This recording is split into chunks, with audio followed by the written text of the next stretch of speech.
যদি আপুনি চৰকাৰী ঘৰৰ বাবে নতুন জব কাৰ্ড এপ্লাই কৰিছে, এই জব কাৰ্ডখন যদি আপোনালোকক দিয়া নাই, আপোনালোকে কেনেকৈ ডাউনলোড কৰিব আহক আপোনালোকক দেখুৱাই দি আছোঁ। গুগল ক্ৰম ব্ৰাউজাৰ ওপেন কৰিব, ইয়াতে লিখিব জব কাৰ্ড, ইয়াতে চাব পাৰিব মহাত্মা গান্ধী নাৰেগা।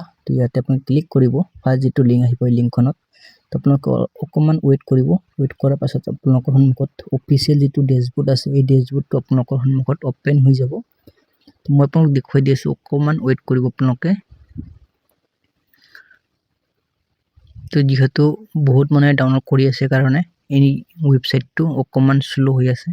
তো এনেকৈ অপশ্যনটো খোল খাব।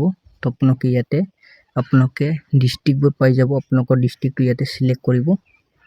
তো চিলেক্ট কৰাৰ পাছত অকণমান ৱেইট কৰিব। তো এনেকৈ লোডিং হৈ আহিব। তো আপোনালোকৰ ইয়াতে ব্লকখন আপোনালোকে ইয়াতে চিলেক্ট কৰিব। তো মই অলপ জুম কৰি দেখুৱাই দি আছোঁ। আপোনালোকৰ ব্লকখন ইয়াতে চিলেক্ট কৰিব। তো মই ৰেণ্ডমলি ইয়াতে চিলেক্ট কৰি আছোঁ। আপোনালোকৰ যিটো ব্লক আছে এই ব্লকখন চিলেক্ট কৰিব।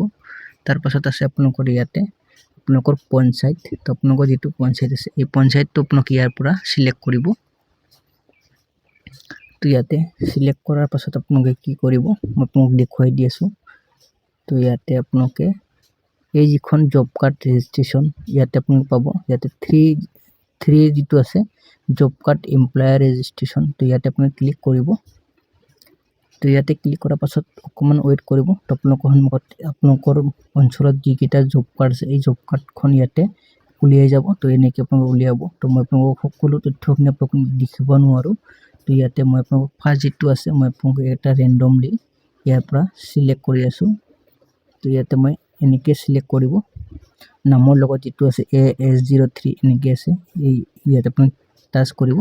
টাচ কৰাৰ লগে লগে আপোনালোকৰ সন্মুখত এনেকৈ জব কাৰ্ডখন উলিয়াই যাব। তো ইয়াতে আপোনালোকে চাব পাৰিছে। তো ইয়াতে আপোনালোকে এনেকৈ চাব পাৰিব। তো ইয়াতে আপোনালোকে জব কাৰ্ডখন চাব পাৰিব।